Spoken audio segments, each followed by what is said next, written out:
It's a sure thing. Change, change. Expect a miracle change.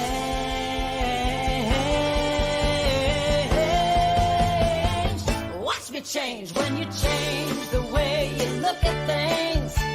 The things you look at change. When you change the way you look at things, the things you look at change. When you change the way you look at things, the things you look at change. When you change the way you look at things, the things you look at change. Now do change. Change.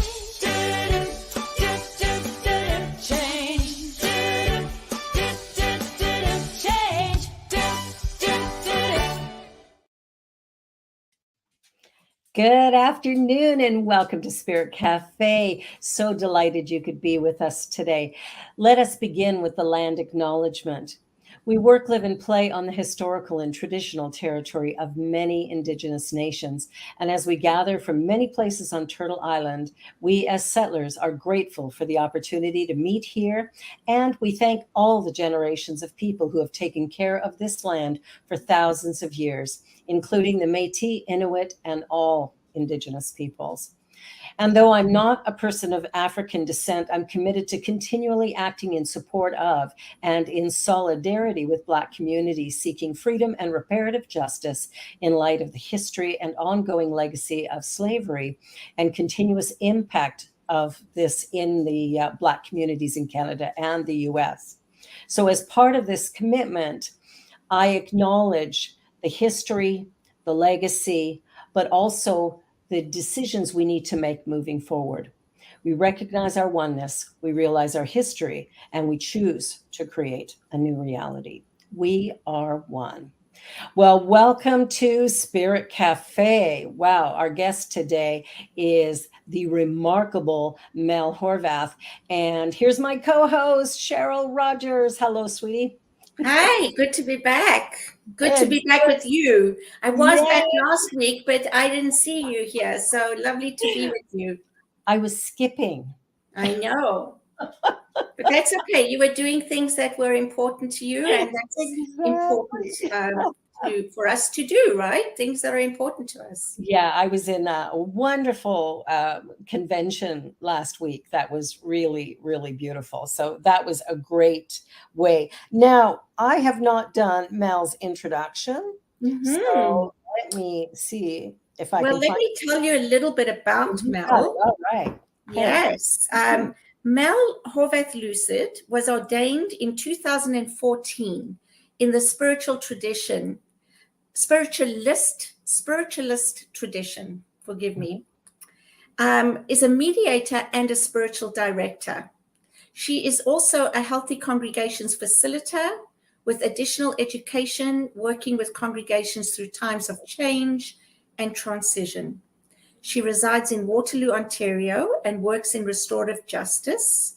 She is creative, singing, and is a lifelong learner with a deep passion for spirituality, psychology, sexuality, and restorative justice.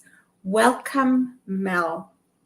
Welcome. I just want to say, Mel, I'm so excited you accepted this invitation. Thank you. Mel is honestly a person that I can have so many different discussions with on so many different topics. And every time we do, I walk away excited and exhilarated and feeling like, yes, we've been able to communicate in a way that we understand each other, even with things that aren't being said, right?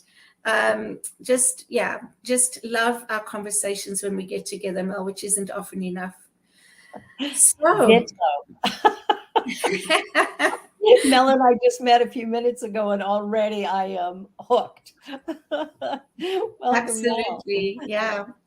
So I'll just, before Mel comes in, I just want to let you know that today what we are going to be talking about and why I thought of Mel for today was about her beautiful family. You know, Mel used to attend Unity Kitchener. She used to do talks for us. She was quite involved even before I was there. And I remember one day watching the congregation and seeing her family in the congregation sitting there and supporting her.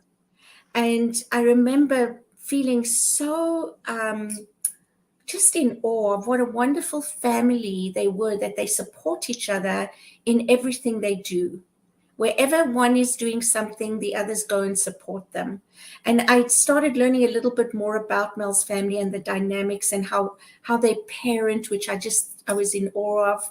And I just thought, you know what, Mel, you got to come and talk to us and tell us about your family, and show us this great example of how you guys live together. Yeah, well, it's funny for me because I thought you couldn't actually ask for a worse speaker on parenting if what we're talking about is getting it right. I think what I've learned most about parenting, probably one of the most freeing moments, came when I was in school for spiritual direction, and the teacher was talking particularly about our shadow side and the mother wound, and talking about each of us in this mother wound. I put up my hand and I said, so you mean all of us will have a mother wound? And the teacher's like, yes. And I was like, well, shit, here I am trying to write, or there's like a perfect way. You're telling me no matter what I do, there's going to be a wound. Mm-hmm. And I went back to the drawing board and decided to do things differently. And the first one was, the only thing I can really give my kids is presence. The only thing we can really give one another is our presence. And actual potent presence is very different. Mm-hmm. Unconditional love, but honesty about the reality of the struggle, the mess of it all. And I think the first thing we can do is mistake and look at somebody from the outside and go, ooh, that family's got it together. I assure you, we do not. Yeah. Mm-hmm. But we do go it together. And that's what you were talking about. I love that go it together. That Yeah. our kids, two of them have now moved out, and they come home. Mm-hmm. And we have these points of connection. Mm-hmm. And two of them will be departing soon for school. And it's this creating, it really is that old saying about creating a balance between roots and wings. Mm-hmm. But not thinking that I know what will set flight to my kids or what will root them, but Absolutely. rather simply choosing to be present, choosing to be honest about this absolutely blend of everything, or what I call the shitty magnificence of each of us and of this existence and of what it looks like to be human and journey this life. It's absolutely a mixed bag. Well, that's Absolutely. beautiful. And I think one of the things I heard from Michelle Obama, she talked about the importance of raising the child you have, not the one you thought you were going to get or the way you thought it was going to be.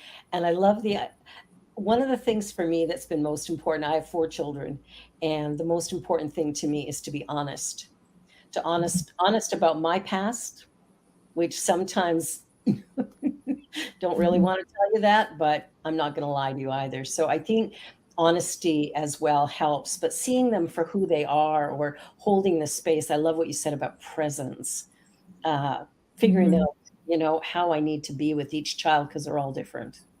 Yeah, absolutely. One of the things that I have always remembered from Kahil Gibran, because it was so important to me as well, is your children come through you, not from you.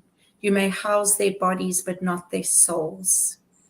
And that for me was so important, because some of us tend to mistakenly think our children belong to us. Yeah. And they really don't. We are just here for whatever reason to facilitate their presence in this world. So that's beautiful. Mel, tell us about your family. How many kids do you have, and how old are they? I could, except for I'm going to jump over probably the most important, potent thing, which is what you just said, which is this idea that our kids belong to us. Yeah. And how then what I've noticed is how limiting the experience becomes for our kids when we view parenting from this belonging space, Mm-hmm. and that my identity then becomes invested in what my child does or does not do, Exactly. and how crippling that becomes for both myself, who Mm-hmm. loses myself in that experience of parenting, and for our experience of being a child, Yeah. where now every success I have is co-opted and every failure I have is co-opted. Yeah. And it really doesn't become about even the struggle that the child's experiencing anymore. Then it just becomes about, oh, what will people think? Or what about this? Or what about that? And so there's something really, really powerful about understanding that I actually have this incredible gift of journeying with my children to their degree and willingness to invite me in. Mm-hmm. Yeah. Yeah, absolutely. And when they invite me in, Yeah. now that's sacred. Now Yeah. I'm going to be really present to whatever it is. But if I'm in my own shit, so to speak, then I'm not present. Now I'm somewhere else. And so it has been an interesting journey to see that my shoes need to be the shoes I'm walking in, and their shoes are the shoes they're walking in. And if they're inviting me into their process, into their human experience, into their journey, it's like this moment of understanding how sacred that is, that I'm in a ritual, I'm in a ceremony of sorts to be invited in. So to touch on your question, I have 5 children, and I've experienced motherhood from every possible vantage point. Biological children, stepchildren, foster, and adoption. And I do have occasionally friends of our children that I would say come in, and there's the gift of holding space for them in those moments too, and partners now of some of our kids. So it's a blend of 2 that I brought to the relationship, a nearly 21-year-old and a 17, soon to be 18-year-old. And then there is my stepson, who's just turned 20, stepdaughter, who's 17. And then together we have our youngest, who is now 13. Beautiful, beautiful. You have such a beautiful way with words. That's another reason I just love having a conversation with you. It's like, wow, you have such a beautiful way with words. And what you said was so important before, after I made a comment and before I asked that question. And I didn't want to take away from that, but I also wanted to introduce your family because it is so in my mind, unique.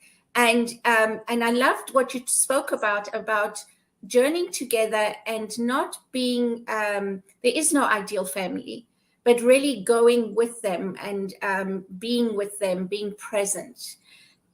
For myself, I've come to, and maybe this is just a way of helping me feel better about myself. I say to myself, we do the best we can with what we know when we know it. And to be truthful, I feel that I only really became more aware of these things that we're talking about later on in life, and that my kids, that I feel, I know there's no blame and there's no shame, but I do feel like I wasn't the mother that I really wanted to be, if that makes any sense, right? Probably every mom could say that. Part of my journey has been going to my children going, okay, do you remember when I did this or I said that? I am so sorry. Because I'm carrying guilt and they're going, I don't even remember. I know. That's crazy. But one of the things that my youngest son said to me was, do you know what my problem is? And I said, what? Tell me. And he said, you made me feel special. And I really had to think about that, right? I made him feel special, but I didn't tell him that everybody was special in their own way. So when he found out that we all are unique individuals and that he wasn't, I think in his mind, he was better than others, or he was, I don't know, but that for him was an awakening, right? So that's just an example. Yeah. Yeah, it's interesting because we can think that there, like I said, we cannot bypass that there will be a mother wound, Mhm. and that we were never meant to bypass our humanness. Mhm. What I'm noticing though is there's a quote that says, Mystic Heart, and I cannot remember who wrote it in this moment, but it says, "It is not what we do, it is how well and fast we can integrate with what is. It is not what we do, it is how well and fast we can integrate with what is." And what I've noticed is my own tendency to want to change what is, whether it's my child's suffering or pain or something else, and rather meeting them there and saying, okay, I can be with you in this, and also giving myself permission. I think about when my mom was dying, and particularly I look back at that, and in her final moments of life, there was maybe 2 hours before that I remember leaving the room and just needing to have a breath. I could not be present with my own pain in that moment. And then as her breathing changed, and I knew that the time was near, I was looking back so ashamed that I was actually there. I was with two pillows against my ears because hearing her breath was just so daunting. And I look back and I think, but I was supposed to be. No, I was doing absolutely the very best I could Right. to be present. And in those moments, um, I did what I could, and that was enough.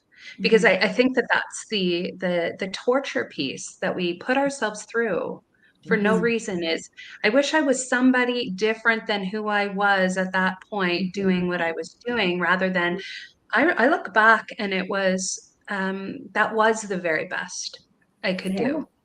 And the generosity that we so frequently will give to one another is what we're meant to actually figure out how to turn back toward ourselves. Yeah. Very important. Absolutely. Makes me quite emotional. So it shows me there's still a lot of work to do there.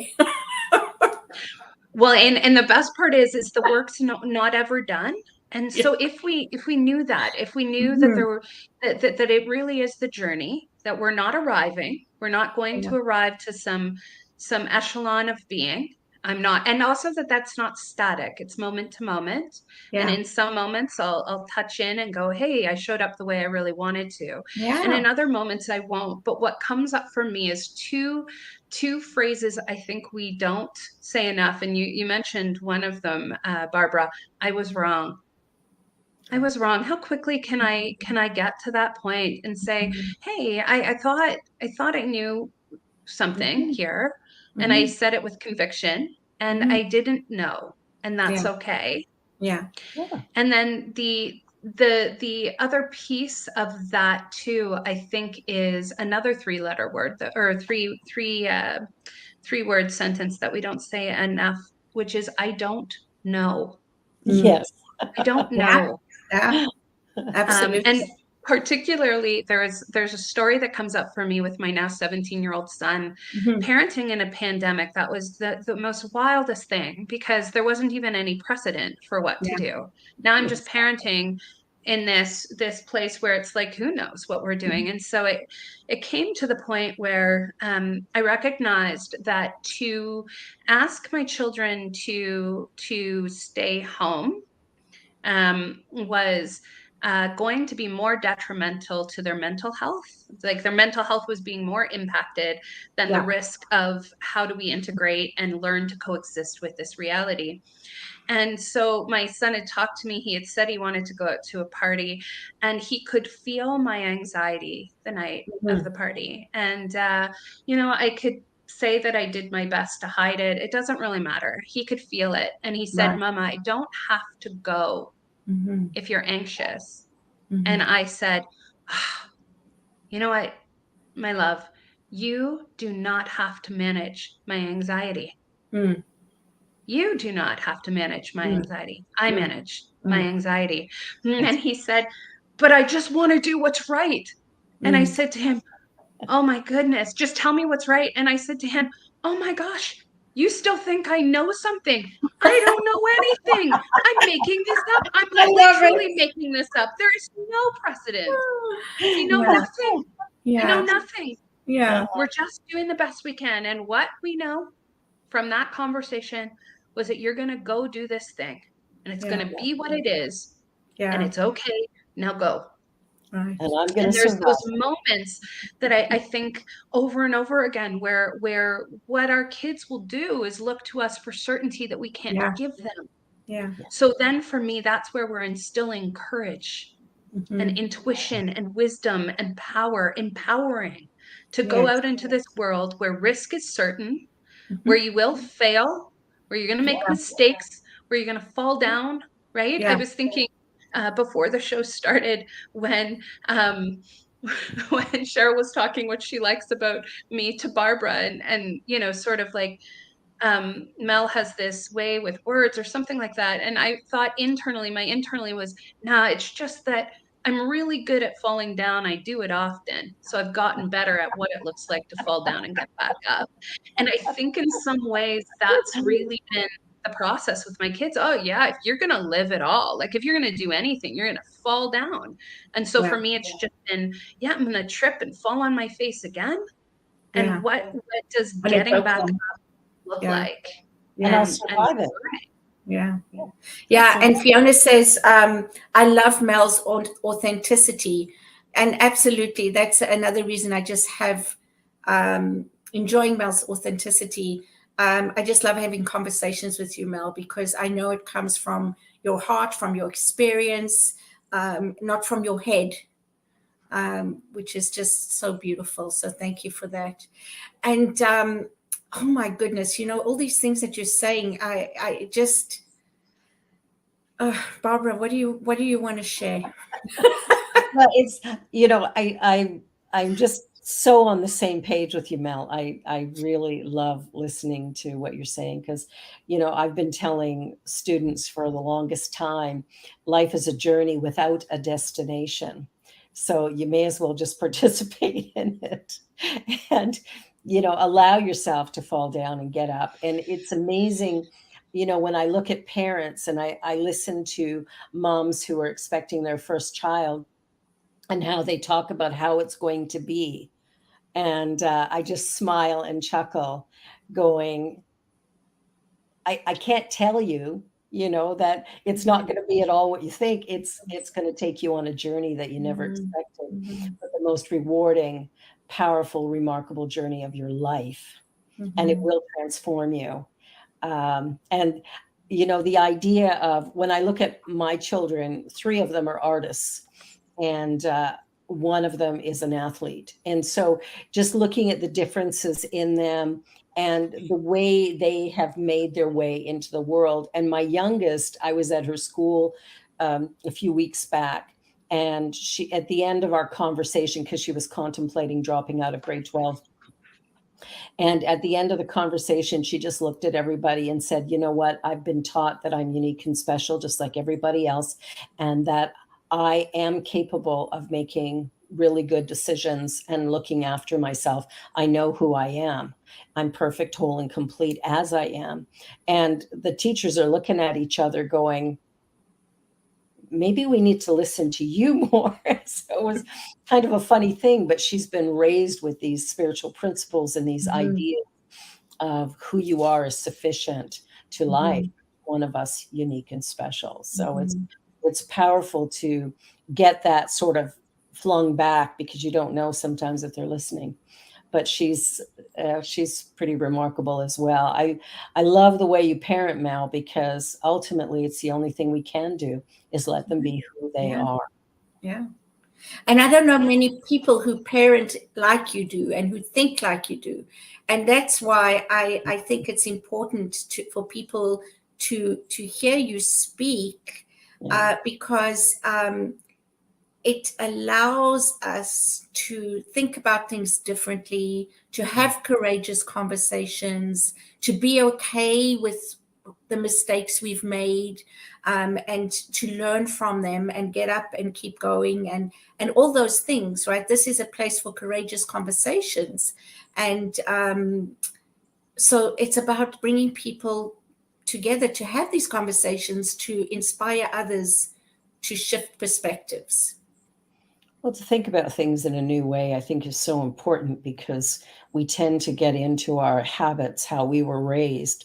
Because every now and again, I'll hear my mother speaking through my mouth, and I'm like, okay, let me back that up and start over. But it's, it's part of that journey, is we tend to look at the world around us and try to fit in. And I think what I love about what you're saying, Mel, is you stand out and you allow your children to do the same thing. Yeah. It's interesting you say that, because I remember reading a quote by Brene Brown years ago now, and she talks about the difference between fitting in and belonging. And fitting in is where we start to cut off aspects of ourselves, kind of like puzzle pieces. You're going to need to look exactly like this to fit in here. And belonging is when we show up as who we really are. And I think there's a difference between what emotion's coming up for us and showing up out of an emotion, and showing up as who we really are. Because for me, I was thinking about letting my kids be who they are has come with, like, freedom comes with it, a level of responsibility that we're not aware of. So to be who we really are, it is still drawing back to the indigenous wisdom of understanding, like, my personal truth then needs to go be tested within the bigger world against other truths. And how do we connect with one another, and how can I continue to grow and learn and change, which I think is part of that piece of how quickly can I say I was wrong and I don't know. Or for me, how I say it is, I reserve the right to change my mind with new information. And then all the time, continuously, there's new information. There was, and the other piece that was making me smile, Barbara, as you were talking about, like, new moms starting with the journey, like, I'm gonna do this, and I'm gonna somehow, and it's like, it's gonna be a human journey. More fun for me right now is our kids are getting to the age where they're talking about how they're gonna parent differently. And so for me, it's like, I'm gonna have all these things, and it's gonna look so great, and I'm gonna do this different than you and that different than you. And I was thinking about it because it's like things. I saw a little reel yesterday, and it was about this maybe 20 something, early 20s, talking about, and here's the list of how I'm going to parent. And then this guy saying, oh no, you wait until your main thing that you're going to be saying to your kids is don't touch the dog's butthole. And it's like the amount of time I've spent on repeat saying, have you wiped your bum? Go back and wipe it better. Like, these are the things where we think, like, somehow, and what I noticed, though, is that's like the first red flag. The danger is that we're somehow going to expect that if we do this thing, then our kids will be perfect. No, the mess is connective. The human journey is messy. We are learning through all of these challenging and potent times in our lives. And that's where, for me, the gift of my kids even wanting me to journey with them is how much space can I give them to journey those challenges and know that I'm there with them. But one of those pieces that's come up for me was something that changed when my own journey changed about 4 years ago. And it was noticing that all of us have, and particularly those of us who were raised with a really Christian upbringing, there's a narrative that is within us that we're unconsciously, it's unconsciously built into us. Some of it's conscious and some of it's not. And it's our narrative of what is good. Yes, exactly. And then if there is a narrative of what is good, then we can understand that there's also a narrative of what we say is bad. What's wild for me about that is, as I started to deconstruct my own personal narrative of what I said was good and what I said was bad, Mm. I started to notice how quickly it was that my kids would not come to me then with things that I had consciously, unconsciously passed on to them as saying, this is good and this is bad. And for example, one of the ones that I use most is our relationship with anger. And anger, there's righteous anger, and it can be very powerful, and it can be very potent for change, and it can give us data and information. But for some of us, if we've been taught anger, that's, you Yeah. can't feel that, then we can't even go into the place of what is this emotion for me. And there's a difference between being with an emotion and expressing that out, and how I act is my responsibility, but being able to feel and be with those different aspects of what's there. And so that shit and magnificence, the messy parts of us and the brilliant parts of us that are all part of us, then for me, it's become creating a new narrative of realness. And a moment where that came really powerful for me was my son texting me and saying, hey, Mom, I need to talk with you about some of my shit. And I was like, amazing that he had language then. And because I could be honest enough about my struggle and my magnificence, both in tension with one another, that he then could reveal something about himself that may have been shame-inducing or pain-inducing or something he's not proud of. And those moments where we witness and presence one another in what we think is wrong or bad or whatever with us, and then we bring that into the light and we can look at that and be loved and cared about and seen in that human experience. Those are the transformative moments when we don't take from one another our experiences, where we don't fix, rescue, advice give, where we don't co-opt the experience and make it about us, where we don't hijack and hotwire and say, here's how I've experienced the same. We're the same. And we simply say, I'm here with you. I'm here with you. We need to take a little commercial break, and you're watching Spirit Cafe, and we are having one dynamic conversation today. So don't go away. We will be right back.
And we're back.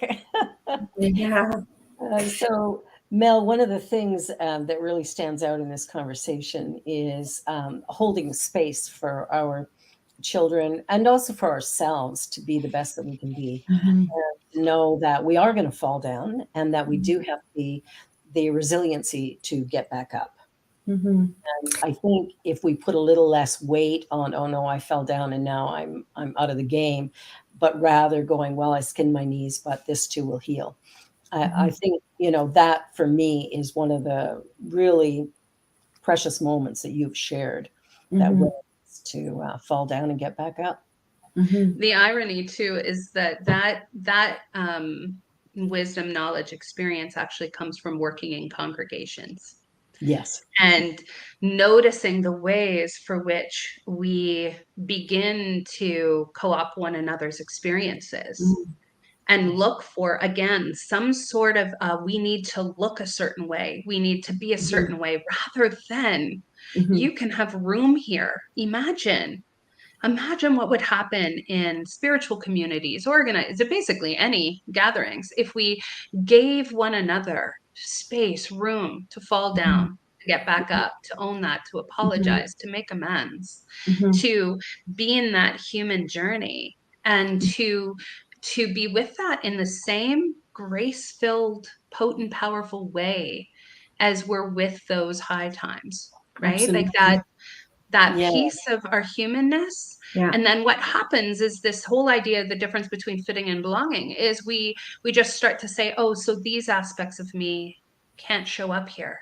And the problem for some of us, definitely for me, was then I was almost like, once I cut out the parts of me that I knew didn't fit, I just was like Swiss cheese. What's left? Yeah. That's sorry. That's a good analogy. There's one thing that I got from the end of our conversation and before break, and from what you're saying now, is that we can have relationships, but we are not being in relationship. And so the depth of the relationship, right? We have many relationships, but there's no depth. How many relationships, family or friends, do we have where there is that depth that you're talking about, that presence, that being with, and that journeying alongside or with that person? Well, and it's asking ourselves, what is in the way of the depth? And I would suggest that for me, at least in my own life, it was my aversion to looking at my own stuff, my own shit. So I don't want to be seen that way. So I'm just going to keep disconnecting from that, cutting that off, rather than integrating. And the irony is that for most of us, when we actually do simply say, and here is the thing that I most feared, and we have that witnessed by somebody else who does skillfully understand what it looks like to be present and hold space, it transforms. And those very things that we think are what make us outcasts or different are the very things that make us connective, magnificent, powerful. This idea, I really do value the beauty in the brokenness, understanding that it's, for me, been looking at it, and that, you know, I've questioned sometimes, particularly as I now hit my mid 40s, that is this a midlife crisis or an awakening? And I wonder how many of us get to this point where the universe is saying, come on back to yourself, darling. Come on back. Stop. Do not take one more step outside of yourself. Step in. Go down the staircase of yourself into the womb of who you are. That's terrifying. And beautiful and magnificent, powerful and transformative. It's all sitting right there within us. Look, and that when we look, we you know, the amount of judging that heals within me when I look at myself just comes naturally. That I'm like, oh, you have shit too. Yeah, me too.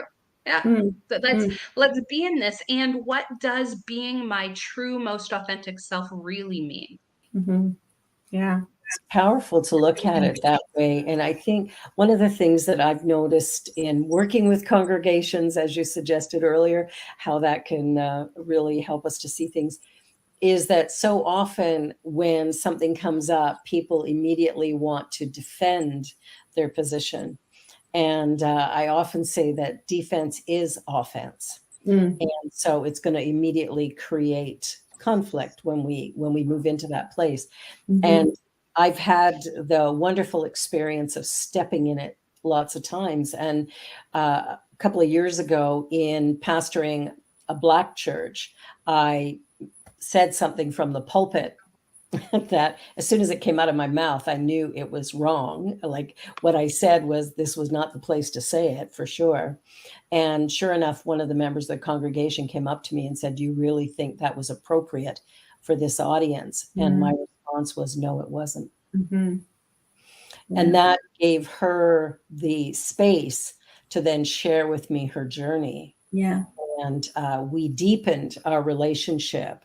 Yeah. Because I didn't defend what I said. I knew what I said, that really wasn't the audience for it. Yeah. But we're going to do stuff like that. We're going to say things that are going to be taken in ways that maybe we didn't mean, or they're going to be misunderstood. And I think when we can allow ourselves to be vulnerable and admit that, we're learning, we don't know it all. Yeah. I think that's truly powerful. And see them as opportunities, right? Always. I'll just share a quick story. And I know my mom wouldn't mind me sharing this here. When she was here last year, something happened that triggered me, and I am not proud of my reaction and the words I used. And it caused, some discomfort between us. We each had our own thoughts, and they're never the same. They're never on the same level even. And we decided one day to go for coffee.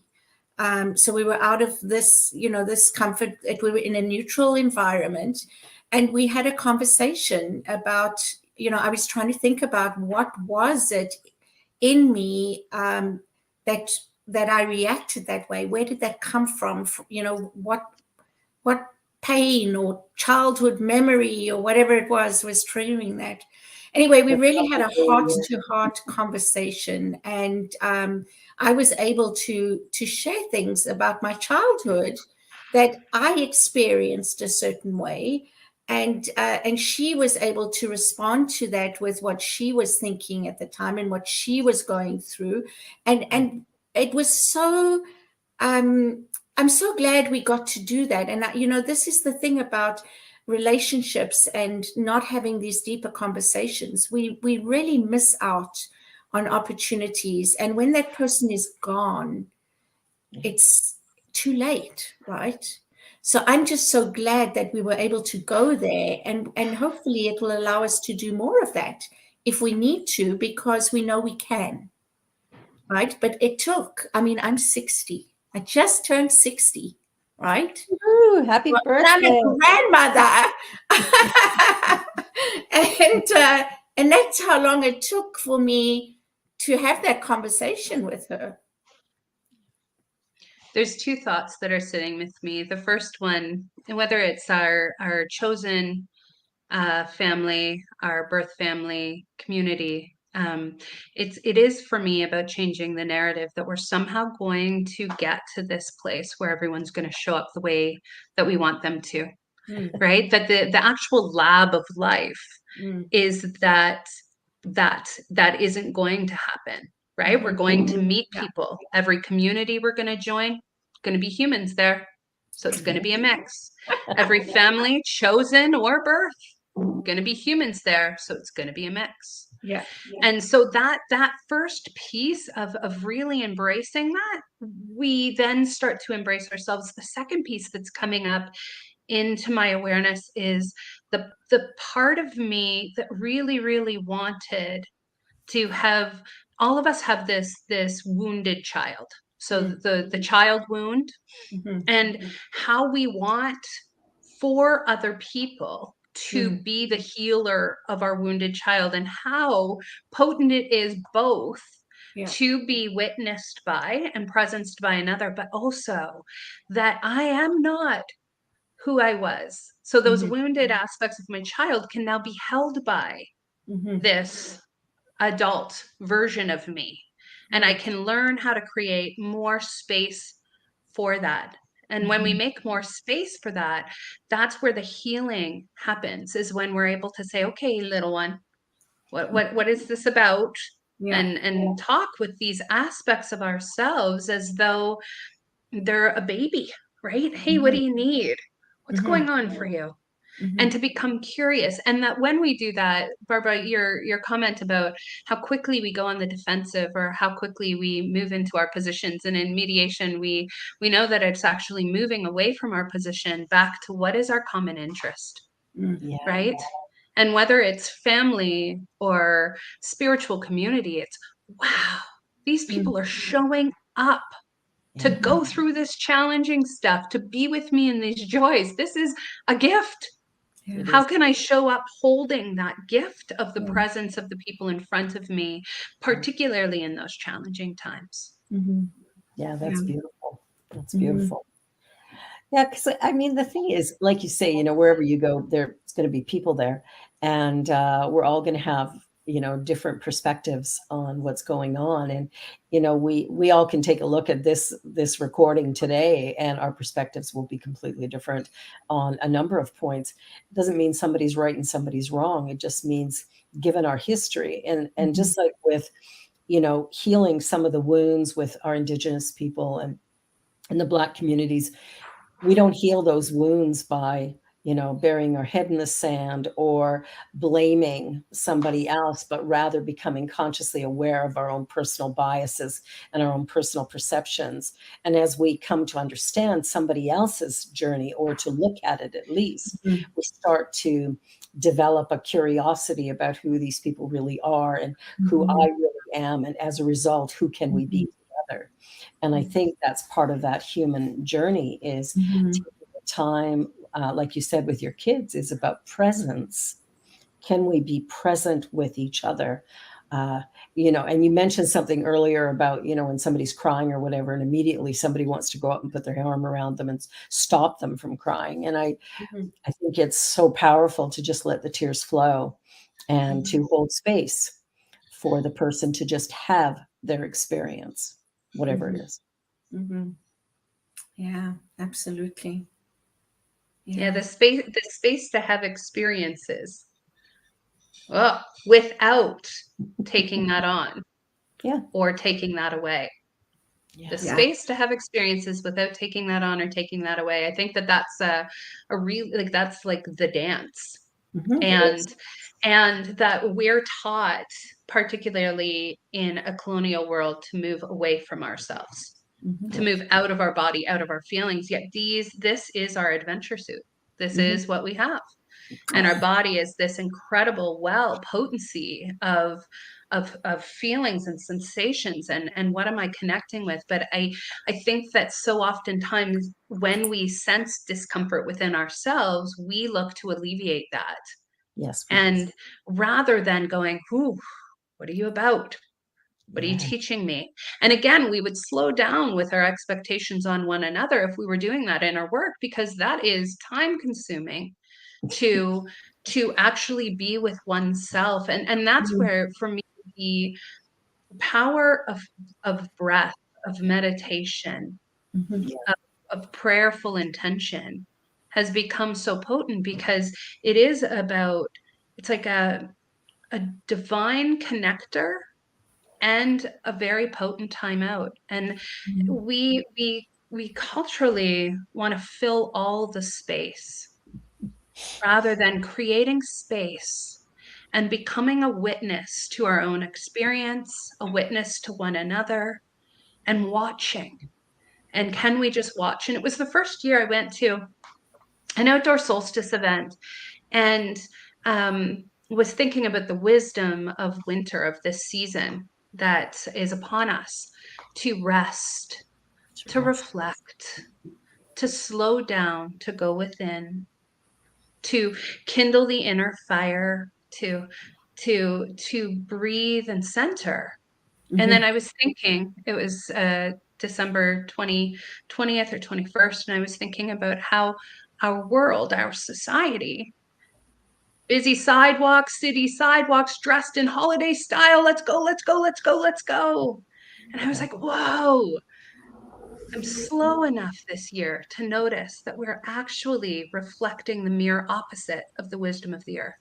Wisdom of the earth is saying rest, and we're saying go, go, go, go, go. And at some point, when we move back into the practices, meditation, prayer, gathering for community, not for something, to see ourselves as in connection with. The shift is natural when we see ourselves as part of even the hard stuff. Connection occurs. And yet how like contrasting is that experience of the month of December. Winter says slow down, and we speed up. And winter says rest, and we fill all the space. And so for me, it is about space. How am I interacting with the space? Who am I in this space? What is showing up for me within that space? Yeah. Well, it's so interesting because every now and again I'll have congregants come to me and go, nothing's happening in my business right now. It's like I was doing really well and now everything's slowed down. And it's like, and I use the seasons as an example, like you just did. Even the earth knows there has to be a time of rest. This is your time of rest. Renew, relax, allow, and the doors will reopen, but you need to rest, right? I think that's such a great message for most of us. Take time to breathe. Yeah.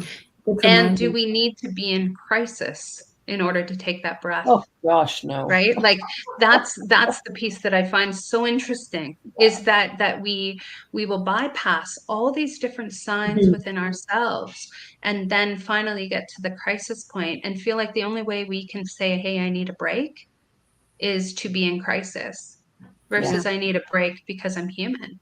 I can't do it all because nobody was ever meant to. Not everyone's going to like me. It's not realistic that 7 billion people are all going to like me. This is okay, right? These processes, these pieces are okay. And I was thinking how interesting, because that colonial piece with the people you're talking with is part of it, right? Which is you got to stay busy, and our productivity, who we are as and what we do as a measure of our worth, exhaustion as a status symbol. And then we teach that, and we pass that on to our kids, and we pass that on to one another as though it's almost as though that's like the poison, right? And the piece is who we are. Like, imagine, I was thinking about, to tie back to that idea of uniqueness. It's getting back to the point of what is your innate gift? What do you bring to the world?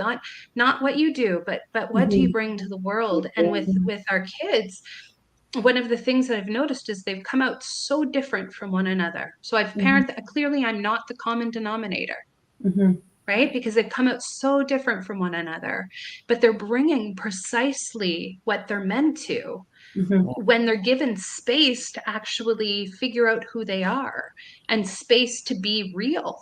Right? Rather than that idea of this limiting idea of good or bad, but just what is real for you right now.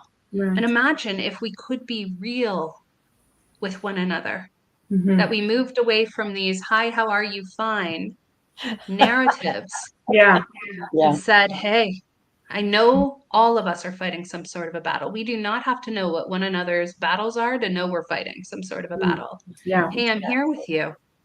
How are you? And that idea of good and bad, and I'm always astounded. You turn on the television and they're not going to show a woman's breasts, but they will show somebody being shot in the head.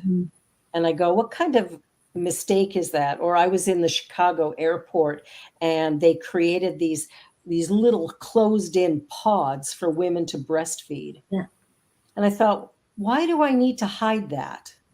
Why do I need to go into this little tiny box in order that nobody see the evils of breastfeeding? As a parent, I breastfed my daughter in board meetings. Like, I was running a center. I had to be at work and she came with me. I think there's a confusion about good and bad and right and wrong. And I think if we sort of come to find our own path and our own rhythm and I think there needs to be a shift in how we, how we Yeah. judge things, because it's not accurate. It's perception. I think we've moved away from our connection that we had as communities, that lived together and did things together, and even families, right? We've become sort of, I don't know what you call them when there's just like two people and their kids, and that's the extended family is not even considered part of the family anymore. And that's caused this disconnect, which I think is, obviously playing out the way it is in this world. And so it's really about coming back to that connection. It's reconnecting, remembering. We talk about oneness. We are one. It doesn't mean we're the same, right? We're talking about uniqueness, unique expressions of the oneness, and bringing those gifts that we each bring. But how do we use them? How do we even know what they are anymore when we're not in community with others to be able to develop them? So, yeah, just wow. What a powerful, wonderful conversation. Just lovely. Thank you so much, Mel. Yeah, there's one piece when you were talking about remembering that I was hearing it as like putting back together the aspects of myself, right? And part of that is a reclamation of the things that were devalued when our colonial world said what was valuable. So for me, an example is a valuing of institutionalized learning. Yeah. It's valuable. That's not the conversation. And oral tradition, passed down, creativity, noticing, wondering, our connection with things, also valuable learning. Yeah. Travel, also valuable learning, and traveling within the self, valuable learning. So it's revaluing who we are and what we bring by, again, stretching out what we've said is valuable, to start to see value in the many ways we show up, the many ways of learning, the many ways of being, the many ways of connecting. There's just so many ways, but we get there in part by remembering. So my Swiss cheese self, putting back those pieces I said don't belong. Yeah. And then owning them in a And world that may all of say, hey, you can't be that here. Yeah. The script says. Yeah. And so more of us start to say, I don't live by a script.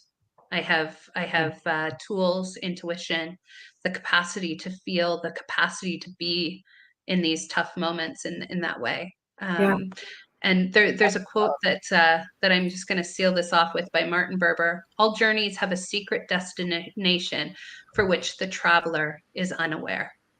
All journeys have a secret destination for which the traveler is unaware.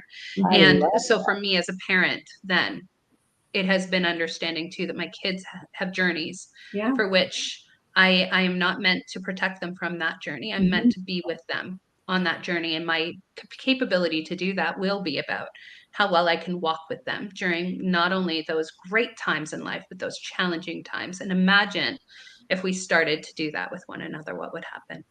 And if we did it for ourselves. And ultimately, when I'm willing to walk in my shoes, like you said earlier, that's in the moment that I'm willing to sort of see everyone else doing their little something in their unique way and being okay with it. We got about a minute left. Cheryl, final thought. Just that we could carry on and on and on. And it just has been such a wonderful, deep conversation. There's so much richness in there. I certainly will go and watch it again and invite others too, because I think, each time it sparks something in me. But then I realized, what she said there was rich. That was huge. I got to go back and just, how can I say, what when you taste something and you savor. Thank you. Savor it, like feel it and be in it. And just so grateful, Mel. And I so look forward to future conversations. that we will be having as we have scheduled another date. So thank you so much. Yeah. So Mel is back the first Wednesday in April. So be sure to join us then. Thank you, Mel. Thank you, Cheryl. Thank you, Deja, for producing this. Have a wonderful week, everybody. You've been watching Spirit Cafe, and we invite you to like, share, and subscribe. Until next time. See you next week. On behalf of everyone at New Thought Media Network, thank you for being a member of our virtual family. Your financial contributions help share the New Thought message with people from around the world. Please visit and contribute at www.ntmedia.org/donate. New Thought Media Network, come be you. And please like, share, and subscribe. Until next time, peace and blessings.